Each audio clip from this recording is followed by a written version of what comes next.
Hi friends, నమస్తే. Welcome back to our channel.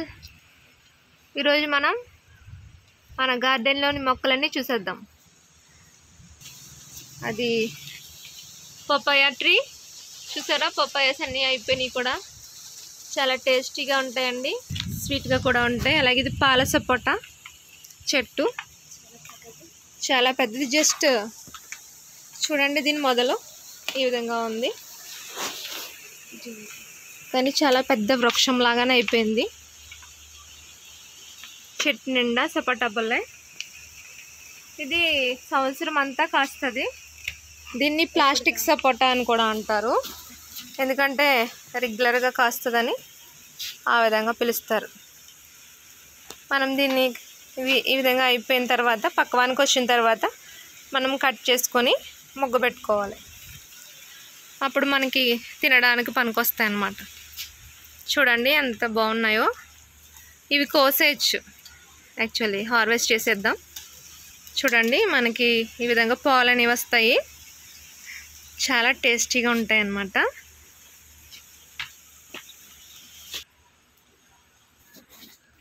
చూడండి, ఇవి పోత ఇంకా కొన్ని మనకి కాయలు హార్వెస్టింగ్ టైంకి వచ్చేసినా కూడా ఒక పక్కన పూత వేస్తూ ఉంది, చూసారా? ఈ విధంగా చూడండి, ఈ విధంగా చిన్న కాయలు, కొన్ని కొంచెం పెద్దవి, అన్నీ అంటే డిఫరెంట్ సైజెస్ ఉన్నాయి. అంటే అలా ఇయర్ మొత్తం అలా కాస్తూనే ఉంటుంది. చూసారా, డిఫరెంట్ సైజెస్. చూసారా, గుత్తు గుత్తులుగా కాస్తున్నాయి, మీకు కనిపిస్తున్నాయి అనుకుంటున్నాను.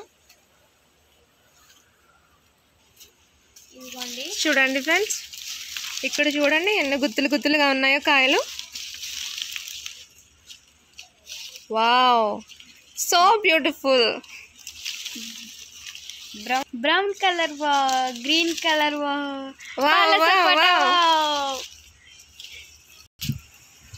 ఇదేమో మామిడి చెట్టు అండి, బంగినపల్లి. ఇంకా పోతలేదు, ఇప్పుడు వేస్తుంది.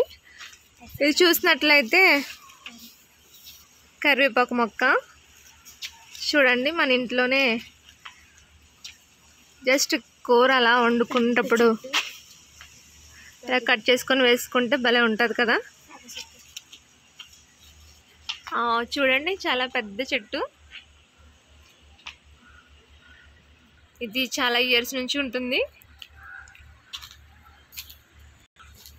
చూసారా ఫ్రెండ్స్, ఈ ఫ్లవర్స్ నేమ్ అయితే తెలియదు కానీ చాలా అందంగా ఉన్నాయి. ఇదొక పువ్వుల మొక్క అన్నమాట. ఎక్కువగా ఇక్కడ ఫ్రూట్స్ మొక్కలే వేసాము. చూడండి ఇక్కడ, ఇది ఫ్రెండ్స్, ఇది పంపర్ బనస్ చెట్టు. ఇది పూత దశలో ఉందన్నమాట. చూడండి,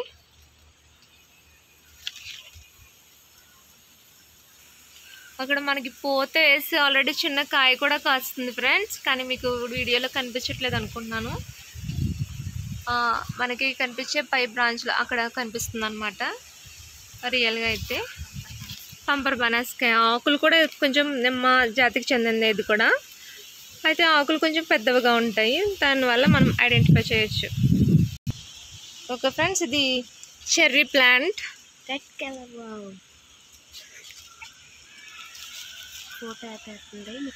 చూసారా? ఇది ఇంకా పూత వేయలేదు ఫ్రెండ్స్. పూత వేసిన తర్వాత మీకు మరొక వీడియో తీస్తాను. చూడండి, ఆకులు ఈ విధంగా ఉంటాయి. నేను ఆల్రెడీ మీకు ఇండివిజువల్గా విడివిడిగా ఒక్కొక్క వీడియో అనేది తీసాను, అందులో మీరు చూడొచ్చు. ఇది చెరుగ్గడ ఫ్రెండ్స్, తెలిసింది కదా. చెరుగ్గడ మొక్క ఈ విధంగా ఉంటుంది. మనం చెరుగ్గడ తినేసి చిన్నగా అలా పాతారు. ఇవి ఒక్క పిలక నుంచి ఇంకొక పిలకలకు అలా వస్తూ ఉంటాయి. కొడుకొచ్చి మనకి చిన్న చిన్న పిలకలు మనం అబ్జర్వ్ చేయొచ్చు. చూడండి, ఇక్కడ మనకి చిన్నగా ఉసిరి చెట్టు కూడా వేశారు.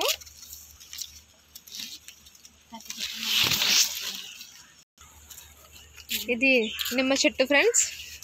అయితే దీనికి ఇంకా పూత వేయలేదు, కాయలు ఇంకా లేవు అన్నమాట. పూత వేసిన తర్వాత మరొక వీడియో తీస్తాను ఫ్రెండ్స్. మన ఛానల్ని ఫాలో అవుతున్న వాళ్ళకి తెలుస్తుంది. ఆల్రెడీ మనం ప్రీవియస్ వీడియోలో తీసాను ఈ ప్లాంట్తో. మళ్ళీ ఒకసారి చూపిస్తున్నాను మీకోసం. చూడండి, అంజూరం కాయలు చెట్టు నిండా అవే.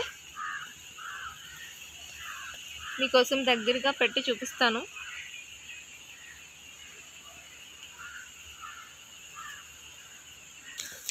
అలాగే ఇది ఆలివ్ ట్రీ అండి, వలీవా మొక్క. ఈ విధంగా ఉంటుంది. మనం దీన్ని ఆకులు అబ్జర్వ్ చేసినట్లయితే ఈ విధంగా ఉంటాయి, సన్నగా చిన్నగా ఉంటాయి అన్నమాట. ఫ్రెండ్స్, దీన్ని మల్బరీ ప్లాంట్ అంటారు. చూడండి, ఇది రబ్బ వేసినా కూడా వచ్చేస్తుంది. పూత పోస్తుంది ఇప్పుడే రీసెంట్గా. కాయలు వచ్చిన తర్వాత మరొక వీడియో తీస్తాను. ఫ్రెండ్స్, ఇది వాటర్ యాపిల్ లాగానే, ఇది రెడ్ యాపిల్ అనమాట. వాటర్ యాపిల్ అని ఉంటాయి లుకింగ్ లైక్, కాకపోతే రెడ్ కలర్లో ఉంటాయి. రెడ్ కలర్ కదా, రోజ్ యాపిల్. వీటిని రోజ్ యాపిల్ అంటారు. చూడండి, వీటి ఫ్లవర్స్ ఇలా ఉంటాయి. ఈ విధంగా వీటి కాయలు ఈ విధంగా ఉంటాయి అన్నమాట. ఇది మరొక చెట్టు. ఇది కొంచెం త్వరగా పూత పూసి కాయలు కాసేసింది. మీకు జూమ్ చేసి చూపిస్తున్నాను, మరి కనిపిస్తుందో లేదో క్లియర్గా తెలియదు. ఓకే ఫ్రెండ్స్, ఇవి రోజ్ యాపిల్ అంటారు. వీటి టేస్ట్ ఎలా ఉంటుంది? ఎలా ఉంటుందండి టేస్ట్? నేనైతే టేస్ట్ చేయలేదు ఇంకా.